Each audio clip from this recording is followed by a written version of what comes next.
evening, in a landmark ruling, the Supreme Court today legalized abortions. The majority in cases from Texas and Georgia said that the decision to end a pregnancy during the first 3 months belongs to the woman and her doctor, not the government. Thus, the anti-abortion laws of 46 states were rendered unconstitutional.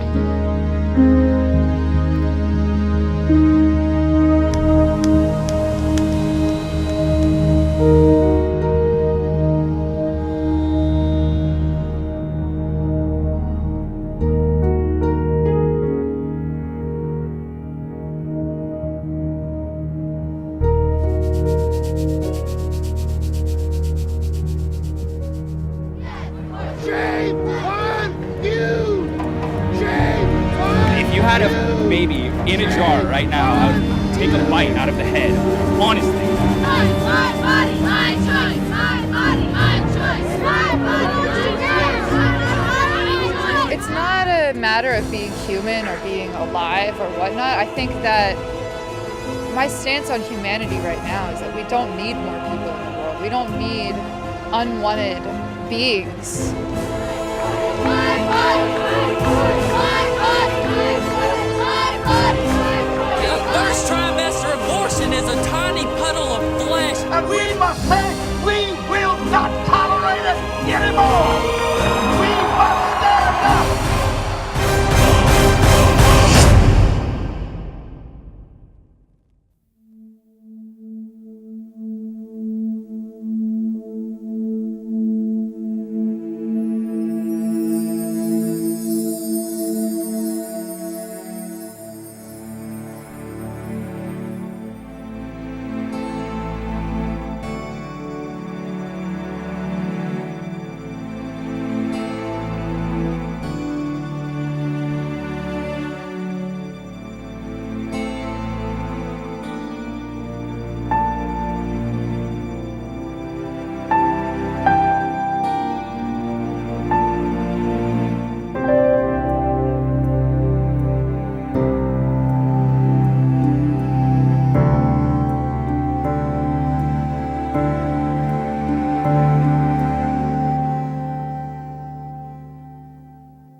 Pro-choice. Pro-choice. I'm definitely pro-choice. No, I don't think abortion should be illegal.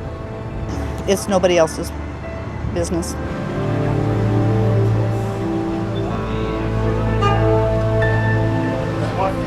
How many abortions a year?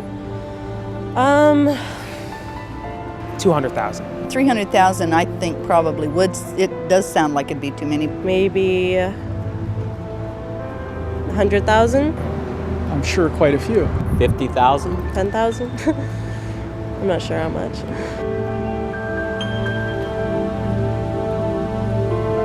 $1.2 million would really blow my mind. Yeah, that's an awful lot. Wow.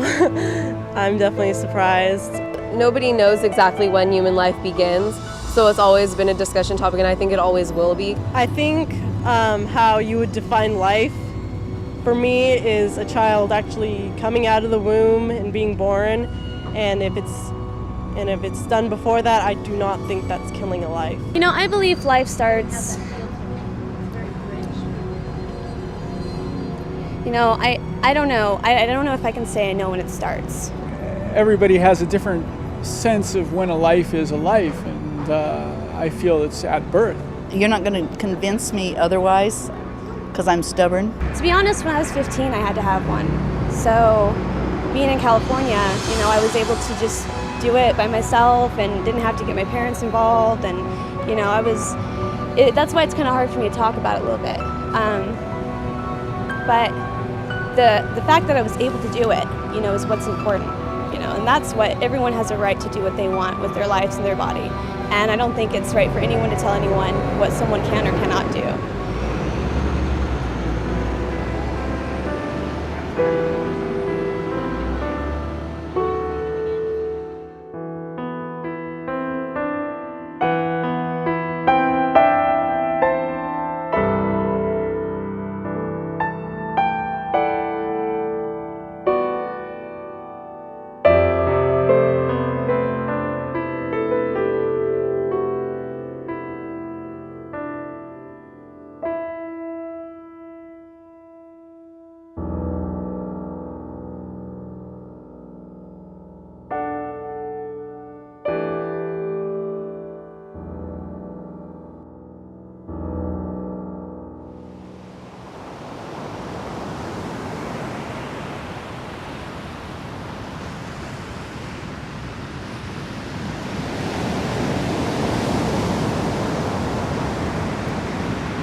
I got involved in the pro-life movement basically as a calling from God.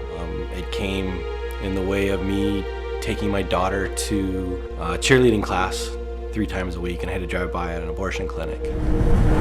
So it could either be, either protesting or possibly helping with women that have had abortions, or supporting like a crisis pregnancy center or something. The American culture is so pervasive that it has indoctrinated my kids that abortion's okay, it's an option. And it really started to bother me. And so I figured I would go and stand up, if nobody else is, at the abortion clinic and just let people know that, Jesus saves. He's not about the ending of life. He's not about these mothers terminating their pregnancy and killing their children. I figured at least there'll be one guy out there. If nothing else, they'll have to drive by one guy, even if he's an idiot. Things actually started happening. Christians were coming up to me going, "Why are you standing at the church?" And I would start to explain to them. They'd say, "Well, we're pro-life." And I'd ask them, "Well, what's your church doing? What do you do?" I actually see people from churches here going to Planned Parenthood that have never been taught about abortion. They just know that they're pro-life. All the churches will agree with me, yeah, it has some value, but God's not calling us to do anything about it. How can God not be calling his people to stand up? Lord, we just come before you today and ask for your help. Give us courage, Lord. Give us strength. It's nothing great on my part that I go out there, but it is something very great about God, that he could take somebody like me and actually give me the blessing of helping save a child. It's amazing when a girl walks in there to have an abortion and she talks to you and then says, "You know what, you're right, I'm not going to do this."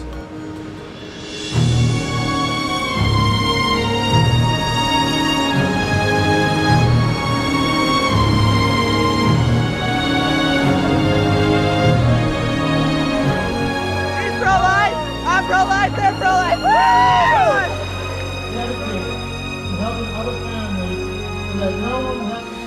I've heard it said that one of the most dangerous places for an African American is in the womb of his mother. When we combine all the ways African Americans die in this country, that abortion is the #1 cause of death. Let us stand up. Let's live by those principles of life. All children, all babies are worthy of life.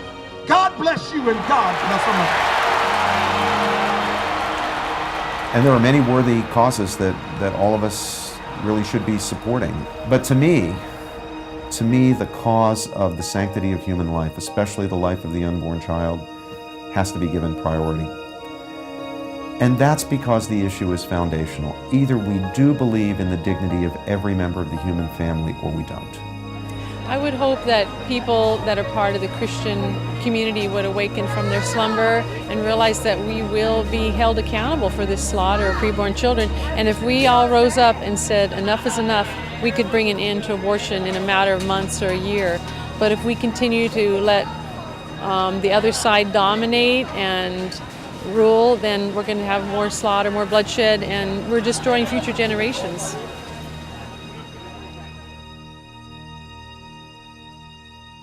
Someday history will point out that it was people like you and Nellie Gray and the people that stood for the protection of the innocent unborn were the ones that, in the middle of this stormy holocaust of killing the unborn, that they reached up and grasped the hand of God himself and reached down to the hand of a little unborn baby and refused to let go until the storm was gone. I have met the women who suffer from depression, and I've heard about the years of therapy they've gone through. I've cried with the women who have had the hysterectomies after their uterus was perforated during the abortion. I've mourned with the women who were never able to have another baby. I have seen firsthand how abortion affects women and men. Directly and indirectly, abortion has caused many of us to suffer intense emotional and physical pain. We have personally experienced abortion. We bought the lies they told us at the clinic, that it was only a blob of tissue, that it wasn't a baby. We now know it was.